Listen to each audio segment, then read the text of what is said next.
میں اپنا ایک پیغام ریکارڈ کرنا چاہتا ہوں. اگر اس ملعون اور اس خبیث نمرود کی اولاد تک میری یہ بات پہنچ سکتی ہے تو پہنچا دی جائے.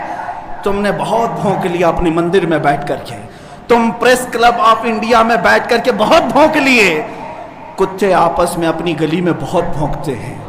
میرے اس میسج کو اس ملعون تک پہنچا دیں.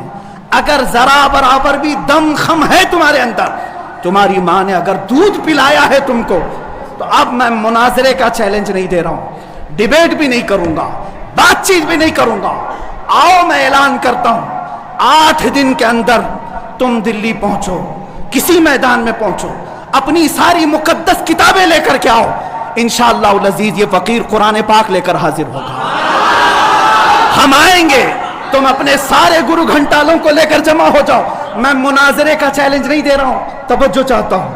میں ڈیبیٹ کرنے کی بات ہی نہیں کر رہا ہوں. یہ نیوز اینکر جتنے دجالی میڈیا وہ بھی سن لیں, اپنے ڈیسک پر بیٹھ کر کے ٹٹو لوگوں کو لڑاتے رہتے ہیں وہ بھی سن لیں. قرآن, اسلام, رسول کی ذات پر حملے کرانے کے لیے زرخرید لوگوں کو بٹھاتے ہیں, وہ بھی سارے نیوز اینکر, یہ پنڈت سب جمع ہو جائے میدان میں. یہ فقیر قادری حاضر ہوگا. ایک بڑی آگ جلائی جائے, آگ لگائی جائے. میں اس سے کہتا ہوں میں بھی آگ میں داخل ہوں گا, تو بھی آگ میں داخل ہو جا. جو سلامت رہے گا اس کا دین حق پہچانا جائے گا.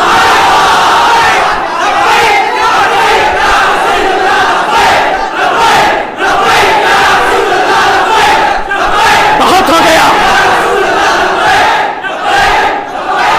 ہے مسلمانوں, بہت ہو گیا احتجاج, بہت ہو گئے پروٹیسٹ, بہت ہو گئے ان سے مطالبے کرنا کہ اس کو گرفتار کرو, اس کا سر چاہیے.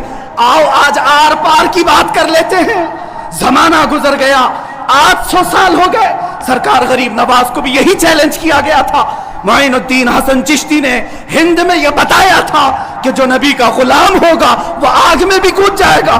انشاءاللہ العزیز میں گنہگار ضرور ہوں, میرے اخلاق برے ضرور ہیں, لیکن جب بات میرے مذہب کی آئے گی, قرآن کی آئے گی, نام مصطفیٰ کی آئے گی, میں برسر اعلان آج پھر کہتا ہوں, آؤ تم سارے پنڈت مل کر کے آؤ, آگ لگائی جائے. تم سب پوری دنیا کو دکھانا میں بھی آگ میں داخل ہوں گا, تم بھی آگ میں آ جانا. دیکھتے ہیں کس کے جسم کو آگ جلاتی ہے.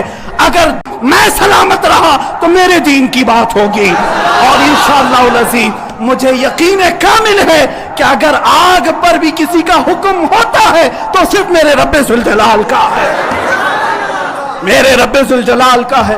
بس اسی بات پر میں اپنی گفتگو کو ختم کرتا ہوں. اب احتجاج نہیں, اب پروٹیسٹ نہیں, سیدھے آر پار کی بات, میری یہ بات پہنچا دی جائے. اگر جواب آ جائے تو دیکھ لینا مسلمانوں, مجھے یہ یقین ہے کہ اس کا کوئی جواب نہیں آئے گا, اس کا جواب نہیں آئے گا. ہجڑوں کے پاس اس طرح کی کوئی بات کا جواب نہیں ہوتا. ان کی ماں نے اتنا دودھ ہی نہیں پلایا. یہ زرخرید اپنے علاقے میں بیٹھ کر کے بھونک تو سکتے ہیں, لیکن آؤ مباہلے کی میں دعوت دے رہا ہوں, مباہلے کی دعوت. قرآن نے بھی میرے مصطفیٰ کو مباہلہ کرنے کا حکم دیا تھا. جب عیسائیوں نے بہت باتیں کی تو رب تعالیٰ نے فرمایا, اے رسول فقل تعالوا ندعو ابناءنا وابناءکم ونساءنا ونساءکم وانفسنا وانفسکم ثم نبتہل فنجعل لعنت اللہ علی الکاذبین. اے رسول ان کو بلا لیں, آپ اپنے بیٹے بیٹیوں کو لے کر کے آئیں, اپنی عورتوں کو لے کر کے آئیں, اور خود جائیں اور ان سے بھی کہیں کہ تم بھی اپنے بیٹے بیٹیاں لے آؤ, اپنی عورتیں لے آؤ. بیٹھیں گے میدان میں, اللہ سے دعا کریں گے کہ جو جھوٹا ہے اس پر لعنت بھیج. اتنا ہی میرے آقا کو حکم آیا تھا. حضور گئے نجران کے عیسائیوں کے پاس, چلو بلاؤ, مباہلہ کرتے ہیں. ایک مناظرہ ہوتا ہے جو ڈیبیٹ کیا جاتا ہے, مباہلے میں ڈیبیٹ نہیں, سیدھے میدان میں, عمل کے میدان میں بات نہیں کی جاتی. حضور آئے کس کو لے کر, سیدہ کائنات فاطمہ الزہرا, حسن مجتبیٰ کو, حسین اعظم کو, مولا علی کرم اللہ وجہہ کریم کو. 5 لوگ آئے تھے. نجران کے عیسائیوں نے پہلے تو مان لیا تھا چیلنج. جب یہ نورانی چہرے دیکھے تو عیسائیوں کے ایک بوڑھے پادری نے کہا, اے نادانو کس کو تم نے مباہلے کے لیے بلا لیا؟